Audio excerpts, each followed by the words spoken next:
चौथा जब नवरात्र हो कुष्मांडा को ध्याती, जिसने रचा ब्रह्मांड ये पूजन है करवाती।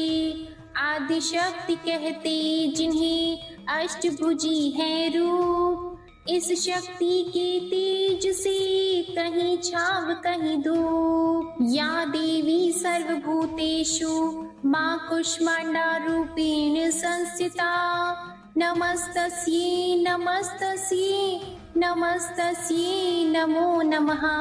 ओम नमः शिवाय। जय माता दी। प्रिय भक्त जनों, आज गुप्त नवरात्रि का चौथा दिन है और आज के दिन महाविद्या माँ भुवनेश्वरी और माता कुष्मांडा की पूजा अर्चना की जाती है। 10 महाविद्याओं में से देवी भुवनेश्वरी को चौथे स्थान पर पूजा जाता है। पुत्र प्राप्ति की कामना से भी देवी भुवनेश्वरी की पूजा की जाती है। अपने नाम के अनुरूप ही ये पूरे तीनों लोकों की स्वामिनी है।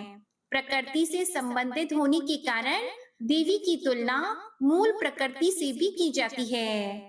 आद्या शक्ति भुवनेश्वरी स्वरूप में भगवान शिव के समस्त लीला विलास की सहचरी हैं, यानी सखी हैं। तो चलिए आज हम आपको सुनाते हैं माँ भुवनेश्वरी की कथा। एक बार मधु कैटभ नामक महादैत्यों ने पूरी पृथ्वी पर हाहाकार मचा रखा था। तब सभी देव मिलकर भगवान श्री विष्णु के पास गए और उनको अपनी निद्रा का त्याग करने के लिए प्रार्थना करने लगे, ताकि वे जल्दी से उठकर मधु कैटभ को मारकर उनकी रक्षा करें। भगवान श्री विष्णु ने निद्रा का त्याग किया तथा जागृत हुए और उन्होंने 5000 वर्षों तक मधु कैटभ नामक दैत्यों से युद्ध किया। बहुत अधिक समय तक युद्ध करते हुए भगवान श्री विष्णु थक गए और वे अकेले ही युद्ध कर रहे थे। अंत में उन्होंने अपने अंतःकरण की शक्ति योग माया आद्या शक्ति से सहायता के लिए प्रार्थना की। तब देवी ने उन्हें आश्वस्त किया कि वे उन दोनों दैत्यों को अपनी माया से मोहित कर देंगी। योग माया आद्या शक्ति की माया से मोहित होकर दोनों दैत्य भगवान विष्णु से कहने लगे कि हमारा वध ऐसे स्थान पर करो जहाँ न ही जल हो और न ही स्थल। भगवान श्री विष्णु ने दोनों दैत्यों को अपनी जंघा पर रखकर अपने चक्र से उनके मस्तक को देह से अलग कर दिया। इस प्रकार उन्होंने मधु कैटभ का वध किया, परंतु वे केवल निमित्त मात्र ही थे। उसके बाद ब्रह्मा विष्णु और शंकर ने देवी आदि शक्ति योग निद्रा महामाया की स्तुति की, जिससे प्रसन्न होकर आदि शक्ति ने ब्रह्मा जी को सृजन, विष्णु जी को पालन और शंकर जी को संहार के देव के रूप में चुना। ब्रह्मा जी ने देवी आदि शक्ति से प्रश्न किया कि अभी चारों ओर केवल जल ही जल फैला हुआ है, पंच तत्व, गुण, तन मात्राएं और इंद्रियां कुछ भी व्याप्त नहीं है, फिर भी तीनों देव शक्तिहीन है। देवी ने मुस्कुराते हुए उस स्थान पर एक सुंदर विमान को प्रस्तुत किया और तीनों देवताओं को विमान पर बैठाकर अद्भुत चमत्कार देखने का आग्रह किया। तीनों देवों के विमान पर आसीन होने के बाद वह देवी विमान उड़ने लगा और मन की गति से उड़कर एक अजीब से स्थान पर चला गया। यह स्थान असल में रत्नों का द्वीप था, जिसके चारों तरफ अमृत का सागर और मनमोहक आकर्षक जंगल थे। जैसे ही त्रिदेव रथ के बाहर उतरे, वह स्त्री स्वरूप में बदल गए। उन्होंने उस द्वीप को अच्छी तरह देखा, फिर वहां उन्हें एक शहर मिला। उस शहर के चारों तरफ सुरक्षा की 9 परतें थी और इस शहर की सुरक्षा उग्र स्वभाव के भैरव, क्षेत्रपाल, मातृका और दिक्पाल कर रहे थे। जैसे ही वह शहर के अंदर गए, शहर का सौंदर्य और विकास देखकर मंत्र मुग्ध हो गए। आखिरकार वह शहर के अंदर स्थित मुख्य राजमहल में पहुंचे, जिसका नाम चिंतामणि ग्रह था और जिसकी सुरक्षा योगिनियां कर रही थी। यह शहर त्रिपुर था और देवी भुवनेश्वरी की राजधानी, जो मणिद्वीप की रानी थी। जैसे ही त्रिदेव महल के अंदर गए, उन्हें देवी भुवनेश्वरी के दर्शन हुए।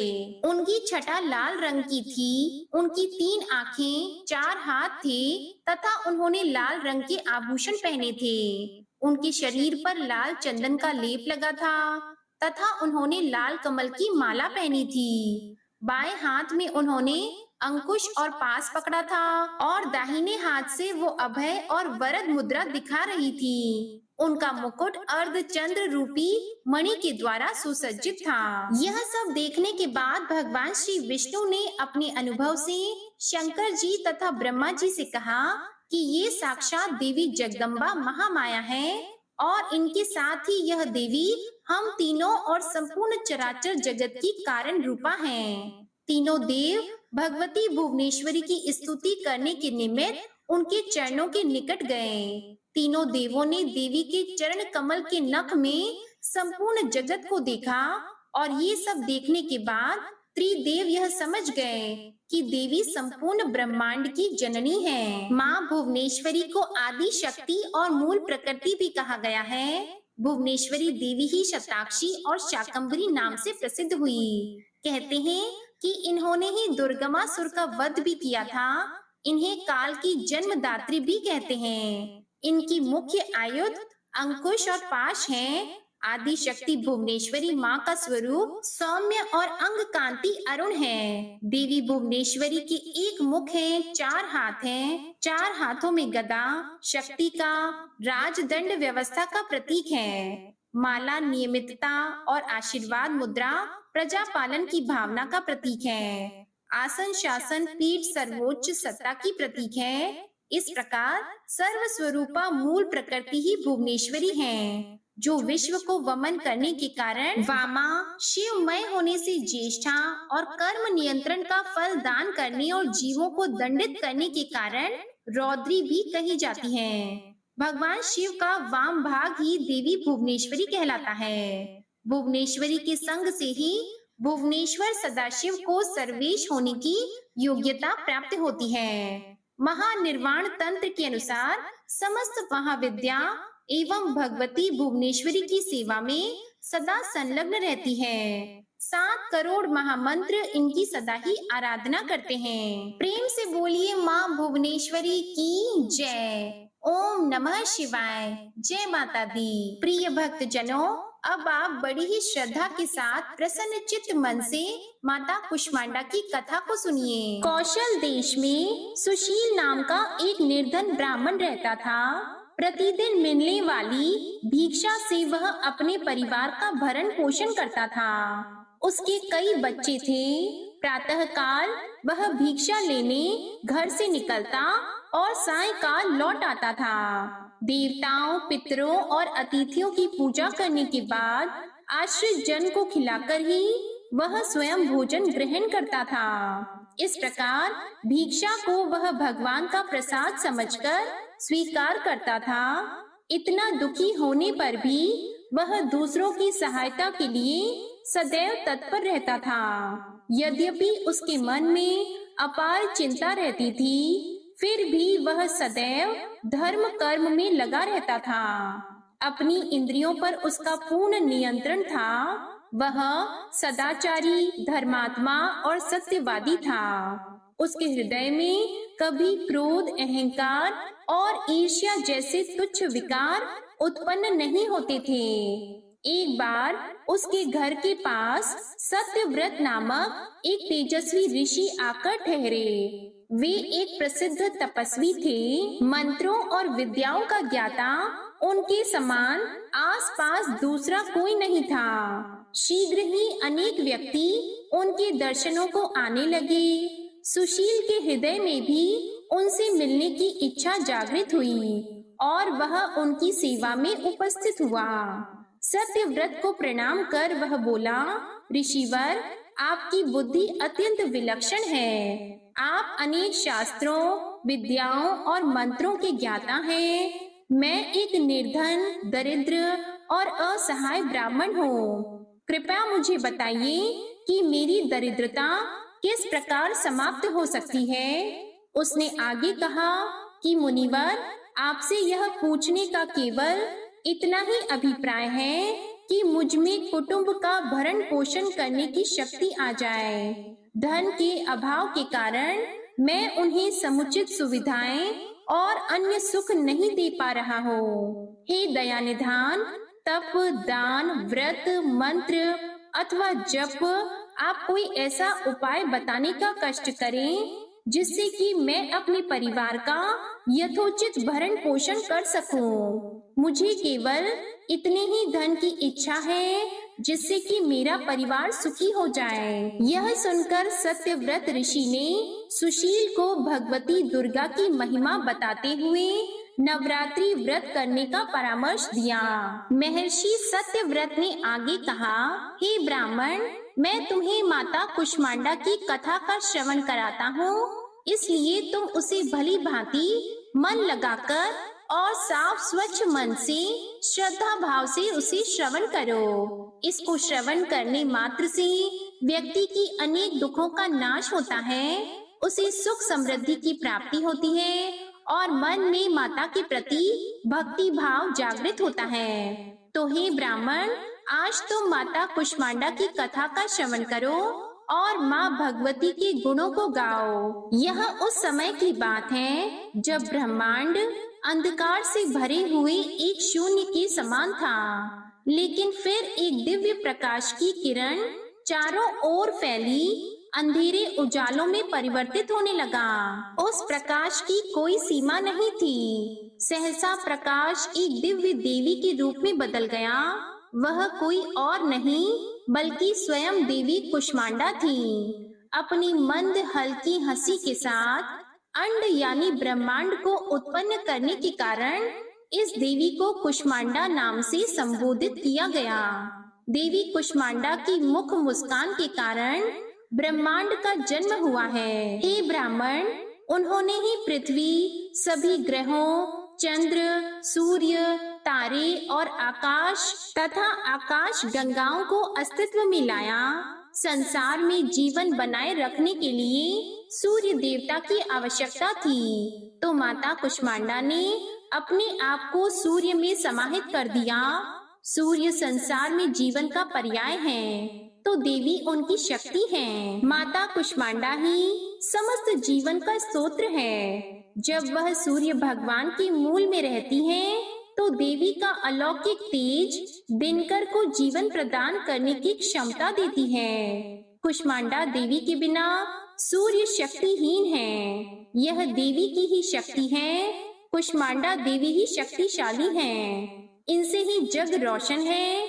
यह केवल एकमात्र ऐसी देवी है जो सूर्य मंडल के भीतर के लोक में निवास करती हैं। इनकी पूजा करके व्यक्ति अनेक कष्टों और पापों को दूर कर सकता है। हे ब्राह्मण सुशील, माता कुष्मांडा की स्तुति करने से आयु, यश, शक्ति, बुद्धि इन सब का विकास होता है और साथ ही सभी रोगों से मुक्ति मिलती है। सभी तरह की नकारात्मक शक्तियां दूर हो जाती हैं और सभी तरह के कष्ट और समस्याओं का समाधान होता है। इनकी पूजा करने से सुख, समृद्धि और उन्नति प्राप्त होती है। दुख, विपत्ति और कष्ट से मुक्ति मिल जाती है। साथ ही ज्ञान की भी प्राप्ति होती है। बुद्धि कौशल का विकास होता है। आगे महर्षि सत्यव्रत ने माता कुष्मांडा के गुणों का बखान करते हुए कहा कि हे ब्राह्मण, माता कुष्मांडा का रूप अलौकिक है। माता कुष्मांडा की 8 भुजाएं हैं, इसलिए ये अष्टभुजा कहलाई। इसी के साथ हाथों में कमंडल, धनुष, बाण, कमल, पुष्प, अमृत, पूर्ण कलश, चक्र तथा गदा है। 8वें हाथ में सभी सिद्धियों और निधियों को देने वाली जपमाला है। इन देवी का वाहन सिंह है। संस्कृत में कुम्हड़े को कुष्मांडा कहते हैं, इसलिए इन देवी को कुष्मांडा कहा जाता है। इन देवी का वास सूर्य मंडल के भीतर लोक में है। सूर्य लोक में रहने की शक्ति और क्षमता केवल इन्हीं में है, इसलिए इनके शरीर की कांति और प्रभा सूर्य की भांति ही चमकती रहती है। इनके ही तेज से 10 दिशाएं अलौकिक हैं। ब्रह्मांड की सभी वस्तुएं और प्राणियों में इन्हीं का तेज व्याप्त है। प्रिय भक्तजनों, इस तरह महर्षि सत्यव्रत ने सुशील ब्राह्मण को नवरात्रि व्रत करने का परामर्श दिया। सुशील ब्राह्मण ने सत्यव्रत को अपना गुरु बनाकर उनसे माया बीज नामक भुवनेश्वरी मंत्र की दीक्षा ली। इसके बाद नवरात्रि व्रत रखकर उस मंत्र का नियमित जप आरंभ कर दिया। उसने भगवती दुर्गा की श्रद्धा और भक्ति पूर्वक आराधना की। 9 वर्षों तक प्रत्येक नवरात्रि में वह भगवती दुर्गा के माया बीज मंत्र का निरंतर जप करता रहा। सुशील की भक्ति से प्रसन्न होकर 9वें वर्ष की नवरात्रि में अष्टमी की आधी रात को देवी भगवती साक्षात प्रकट हुई और सुशील ब्राह्मण को उसका अभीष्ट वर प्रदान करते हुए उसे संसार का समस्त वैभव, ऐश्वर्य और मोक्ष प्रदान किया। इस प्रकार भगवती दुर्गा ने प्रसन्न होकर अपने भक्त सुशील के सभी कष्टों को दूर कर दिया और उसे अतुल धन संपदा, मान सम्मान और समृद्धि प्रदान की। प्रेम से बोलिए माता कुष्मांडा की जय, दुर्गा माता की जय। ओम नमः शिवाय। प्रिय भक्तजनों, आइए अब सुनते हैं माता दुर्गा की दूसरी कथा। बहुत समय पहले की बात है, किसी गांव में एक कुम्हार अपनी पत्नी और अपने 9 महीने के बच्चे के साथ रहता था। कुम्हार माता दुर्गा का बहुत बड़ा भक्त था। कुम्हार माता दुर्गा की प्रतिमा बनाकर उसे बाजार में बेचकर अपनी जीविका चलाता था। कुम्हार और उसकी पत्नी हर रोज माता दुर्गा की पूजा किया करते थे। कहते हैं माता अपने सच्चे भक्तों की परीक्षा अवश्य लेती है। एक बार कुम्हार माँ दुर्गा की प्रतिमा बनाने के लिए मिट्टी को अपने पैरों से रोद रहा था। वह आंखें बंद करके माता दुर्गा का ध्यान करते हुए मिट्टी को रौंद रहा था। कुम्हार की पत्नी खाना बनाने में व्यस्त थी। वह अपने बच्चे को बाहर चारपाई पर सुलाकर चली गई।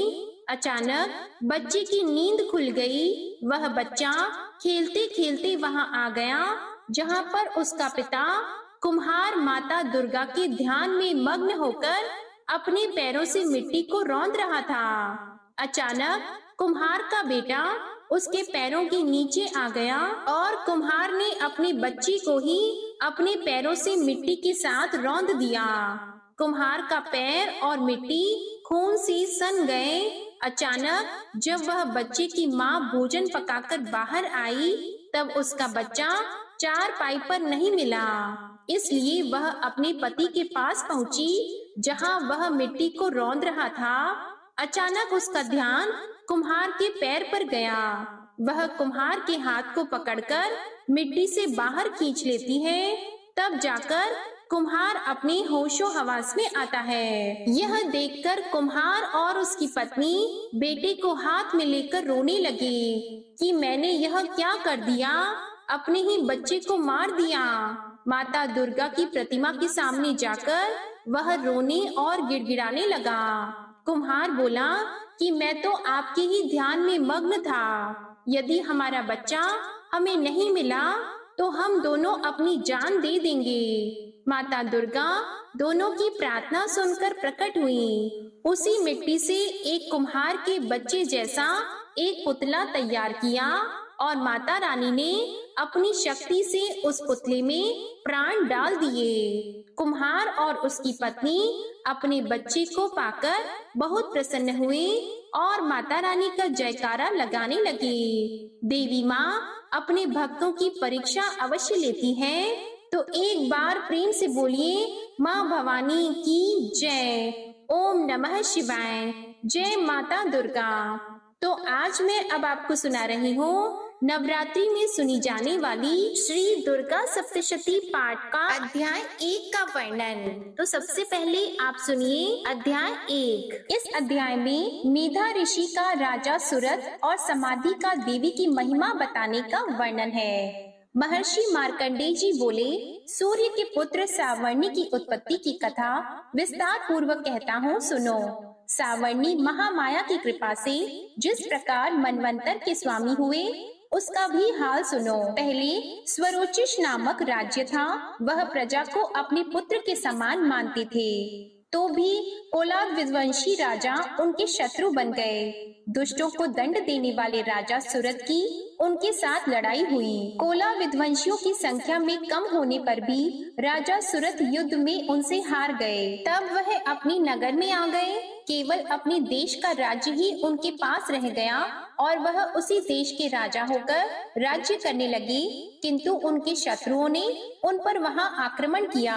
राजा को बलहीन देखकर उसके दुष्ट मंत्रियों ने राजा की सेना और खजाना अपने अधिकार में कर लिया।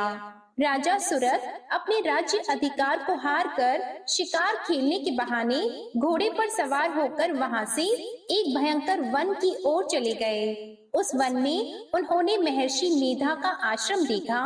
वहां मेधा महर्षि अपने शिष्यों तथा मुनियों से सुशोभित बैठे हुए थे और वहां कितने ही हिंसक जीव परम शांति भाव से रहते थे।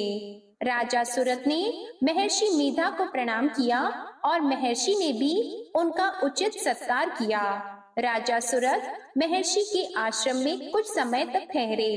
अपने नगर की ममता के आकर्षण से राजा अपने मन में सोचने लगे, पूर्व काल में पूर्वजों ने जिस नगर का पालन किया था वह आज मेरे हाथ से निकल गया।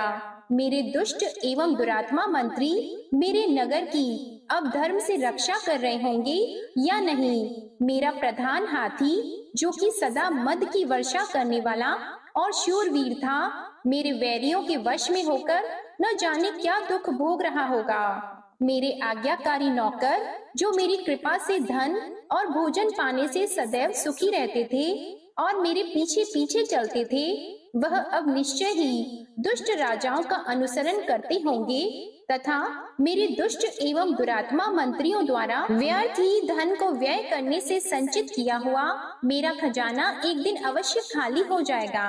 इस प्रकार की बहुत सी बातें सोचता हुआ राजा निरंतर दुखी रहने लगा। एक दिन राजा सुरत ने महर्षि मेधा के आश्रम के निकट एक वैश्य को देखा।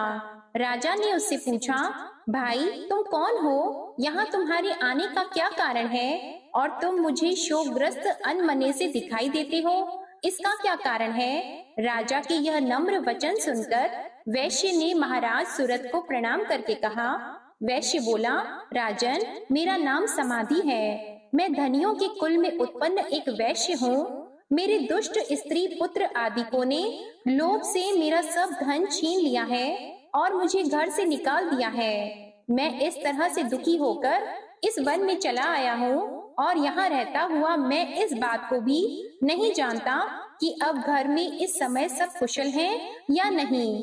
यहाँ मैं अपने परिवार का आचरण संबंधी कोई समाचार भी नहीं पा सकता कि वह घर में इस समय कुशल पूर्वक है या नहीं। मैं अपने पुत्रों के संबंध में यह भी नहीं जानता कि वह सदाचारी है या दुराचार में फंसे हुए हैं। राजा बोले, जिस धन के लोभी स्त्री पुत्रों ने तुम्हें घर से निकाल दिया है, फिर भी तुम्हारा मन उनसे क्यों प्रेम करता है? वैश्य ने कहा, मेरे विषय में आपका ऐसा कहना ठीक है, किंतु मेरा मन इतना कठोर नहीं है। यद्यपि उन्होंने धन के लोभ में पड़कर पितृ स्नेह को त्याग कर मुझे घर से निकाल दिया है, तो भी मेरे मन में उनके लिए कठोरता नहीं आती। हे महामते, मेरा मन फिर भी उनमें क्यों फंस रहा है? इस बात को जानता हुआ भी मैं नहीं जान रहा। मेरा चित्त उनके लिए दुखी है। मैं उनके लिए लंबी लंबी सांसें ले रहा हूँ। उन लोगों में प्रेम नाम को नहीं है, फिर भी ऐसे निस्नेहियों के लिए मेरा हृदय कठोर नहीं होता। महर्षि मार्कंडेय जी ने कहा, हे ब्राह्मण, इसके पश्चात महाराज सुरत और वह वैश्य दोनों महर्षि मेधा के समीप गए और उनके साथ यथा योग्य न्याय संभाषण करके दोनों ने वार्ता आरंभ की। राजा बोले, हे भगवान, मैं आपसे एक बात पूछना चाहता हूँ, सो आप कृपा करके मुझे बताइए। मेरा मन अधीन नहीं है, इससे मैं बहुत दुखी हूँ। राज्य धन आदि की चिंता अभी तक मुझे बनी हुई है और मेरी यह ममता अज्ञानियों की तरह बढ़ती ही जा रही है। और यह समाधि नामक वैश्य भी अपने घर से अपमानित होकर आया है। इसके स्वजनों ने भी इसे त्याग दिया है। स्वजनों से त्यागा हुआ भी यह उनसे हार्दिक प्रेम रखता है। इस तरह हम दोनों ही दुखी हैं। हे महाभाग, उन लोगों के अवगुणों को देखकर भी हम दोनों के मन में उनके लिए ममता जनित आकर्षण उत्पन्न हो रहा है। हमारे ज्ञान रहते हुए भी ऐसा क्यों है? अज्ञानी मनुष्यों की तरह हम दोनों में यह मूर्खता क्यों है? महर्षि मेधा ने कहा, विषम मार्ग का ज्ञान सब जंतुओं को है। सबों के लिए विषय अलग अलग होते हैं। कुछ प्राणी दिन में नहीं देखते और कुछ रात को, परंतु कई जीव ऐसे हैं जो दिन तथा रात दोनों में देख सकते हैं। यह सत्य है कि मनुष्यों में ज्ञान प्रधान है, किंतु केवल मनुष्य ही ज्ञानी नहीं होता। पशु पक्षी आदि भी ज्ञान रखते हैं। जैसे यह पशु पक्षी ज्ञानी है, वैसे ही मनुष्यों का ज्ञान है, और जो ज्ञान मनुष्यों में वैसे ही पशु पक्षियों में है, तथा अन्य बातें भी दोनों में एक जैसी पाई जाती हैं। ज्ञान होने पर भी इन पक्षियों की ओर देखो कि अपनी भूख से पीड़ित बच्चों की चोंच में कितने प्रेम से अन्न के दाने डालते हैं। हे राजन, ऐसा ही प्रेम मनुष्यों में अपनी संतान के प्रति भी पाया जाता है। लोभ के कारण अपने उपकार का बदला पाने के लिए मनुष्य पुत्रों की इच्छा करते हैं और इस प्रकार मोह के गड्ढे में गिरा करते हैं। भगवान श्री हरि की जो माया है, उसी से यह संसार मोहित हो रहा है। इसमें आश्चर्य की कोई बात नहीं, क्योंकि वह भगवान विष्णु की योग निद्रा है। यह माया ही तो है जिसके कारण संसार मोह में जकड़ा हुआ है। यही महामाया भगवती देवी ज्ञानियों के चित्त को बलपूर्वक खींचकर मोह में डाल देती है और उसी के द्वारा संपूर्ण जगत की उत्पत्ति होती है। यही भगवती देवी प्रसन्न होकर मनुष्य को मुक्ति प्रदान करती है। यही संसार के बंधन का कारण है तथा संपूर्ण ईश्वरों की भी स्वामिनी है। महाराज सूरत ने पूछा, भगवान, वह देवी कौन सी है जिसको आप महामाया कहते हैं? हे ब्राह्मण, वह कैसे उत्पन्न हुई और उसका कार्य क्या है? उसके चरित्र कौन कौन से हैं? प्रभु, उसका जैसा प्रभाव हो, जैसा स्वरूप हो, वह सब ही कृपा करके मुझसे कहिए, मैं आपसे सुनना चाहता हूँ। महर्षि मेधा बोले, राजन, वह देवी तो नित्य स्वरूपा है। उसके द्वारा यह संसार रचा गया है, तब भी उसकी उत्पत्ति अनेक प्रकार से होती है। वह सब आप मुझसे सुनो। वह देवताओं का कार्य सिद्ध करने के लिए प्रकट होती हैं। उस समय वह उत्पन्न हुई कहलाती हैं। संसार को जलमय करके जब भगवान विष्णु योग निद्रा का आश्रय लेकर शेष शैया पर सो रहे थे, तब मधु कैटभ नाम के दो असुर उनके कानों के मैल से प्रकट हुए और वह श्री ब्रह्मा जी को मारने के लिए तैयार हो गए। श्री ब्रह्मा जी ने जब उन दोनों को अपनी ओर आते देखा और यह भी देखा कि भगवान विष्णु योग निद्रा का आश्रय लेकर सो रहे हैं, तो वह उस समय श्री भगवान को जगाने के लिए उनके नेत्रों में निवास करने वाली योग निद्रा की स्तुति करने लगे। श्री ब्रह्मा जी ने कहा, हे देवी, तुम ही स्वाहा, तुम ही स्वधा और तुम ही वष्टकार हो। स्वर भी तुम्हारा ही स्वरूप है, तुम ही जीवन देने वाली सुधा हो। नित्य अक्षर प्रणव में अकार, उकार, मकार, इन तीनों में माताओं के रूप में तुम ही स्थित हो। इनके अतिरिक्त जो बिंद पथ अर्ध मात्रा है, जिसका कि विशेष रूप से उच्चारण नहीं किया जाता है, हे देवी, वह भी तुम ही हो। हे देवी, संध्या, सावित्री और परजननी तुम ही हो। तुम इस विश्व को धारण करने वाली हो। तुमने ही इस जगत की रचना की है और तुम ही इस जगत का पालन करने वाली हो। तुम ही कल्प के अंत में सबको भक्षण करने वाली हो। हे देवी, जगत की उत्पत्ति के समय तुम सृष्टि रूपा होती हो, पालन काल में स्थित रूपा होती हो और कल्प के अंत में संहार रूप धारण कर लेती हो। तुम ही महाविद्या,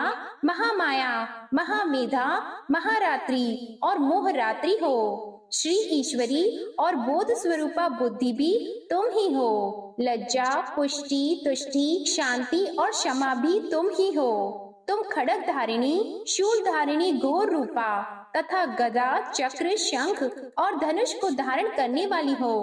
बाण, भुशुंडी और परिग यह भी तुम्हारे ही अस्त्र हैं। तुम सौम्य और सौम्यतर हो। यही नहीं बल्कि जितनी भी सौम्य तथा सुंदर वस्तुएं इस संसार में हैं, उन सबसे बढ़कर सुंदर तुम हो। पर और अपर सबसे पर रहने वाली सुंदर तुम ही हो। हे स्वरूपी देवी, जो भी सत असत पदार्थ हैं और उनमें जो शक्ति है वह भी तुम ही हो। ऐसी अवस्था में भला तुम्हारी स्तुति कौन कर सकता है? इस संसार की सृष्टि, पालन और संहार करने वाले जो भगवान हैं, उनको भी जब तुमने निद्रा के वशीभूत कर दिया है, तो फिर तुम्हारी स्तुति कौन कर सकता है? मुझे भगवान विष्णु और भगवान शंकर को शरीर धारण कराने वाली तुम ही हो। तुम्हारी स्तुति करने की शक्ति किसमें है?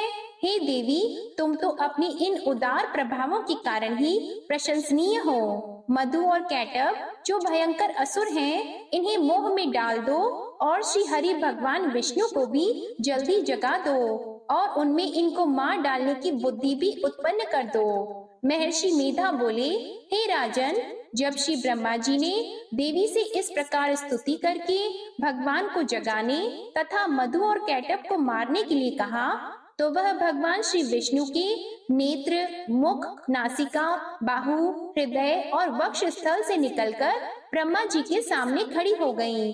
उनका ऐसा करना था कि भगवान श्री हरि तुरंत जाग उठे और दोनों असुरों को देखा, जो कि अत्यंत बलवान तथा पराक्रमी थे और मारे क्रोध के जिनके नेत्र लाल हो रहे थे और जो ब्रह्मा जी का वध करने के लिए तैयार थे। तब क्रोधित हुए उन दोनों दुरात्मा असुरों के साथ भगवान श्री हरि पूरे 5000 वर्ष तक लड़ते रहे। एक तो वह अत्यंत बलवान तथा पराक्रमी थे, दूसरी महामाया ने भी उन्हें मोह में डाल रखा था। अतः वह श्री भगवान से कहने लगे, हम दोनों तुम्हारी वीरता से अत्यंत प्रसन्न हैं, तुम हमसे कोई वर मांगो। तब भगवान ने कहा, यदि तुम मुझ पर प्रसन्न हो तो अब तुम मेरे हाथों से मर जाओ। बस इतना सा ही वर मैं तुमसे मांगता हूँ, यहाँ दूसरे वर से क्या प्रयोजन है? महर्षि मेधा बोले, इस तरह से जब वह धोखे में आ गए और अपने चारों ओर जल ही जल देखा, तो भगवान श्री हरि से कहने लगे, जहाँ पर जल न हो, सूखी जमीन हो, उसी जगह हमारा वध कीजिए। महर्षि मेधा कहते हैं, तथास्तु कहकर भगवान श्री हरि ने उन दोनों को अपनी जांघ पर लिटाकर उन दोनों के सिर काट डाले।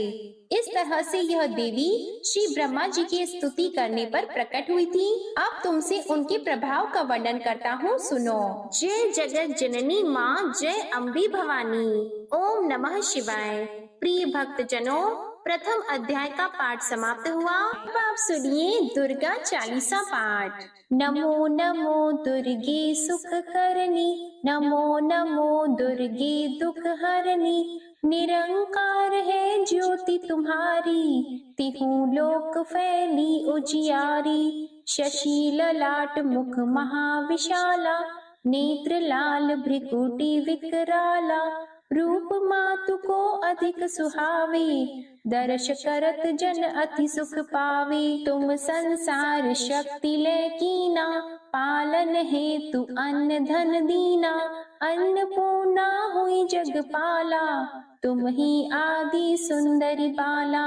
प्रलय काल सब नाशनहारी, तुम गौरी शिव शंकर प्यारी। शिव योगी तुम्हारे गुण गावे, ब्रह्म विष्णु तुम्हें नित ध्यावे। रूप सरस्वती को तुम धारा, दे सुबुद्धि ऋषि मुनिन उबारा। धरयो रूप नरसिंह को अम्बा, परगट पई फाड़ कर खम्बा।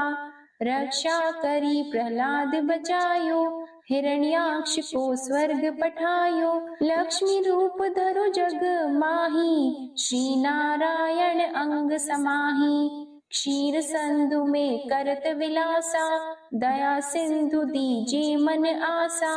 हिंगलाज में तुम्ही भवानी, महिमा अमित न जात बखानी। मातंगी अरुधुमावती माता, भुवनेश्वरी बगला सुखदाता।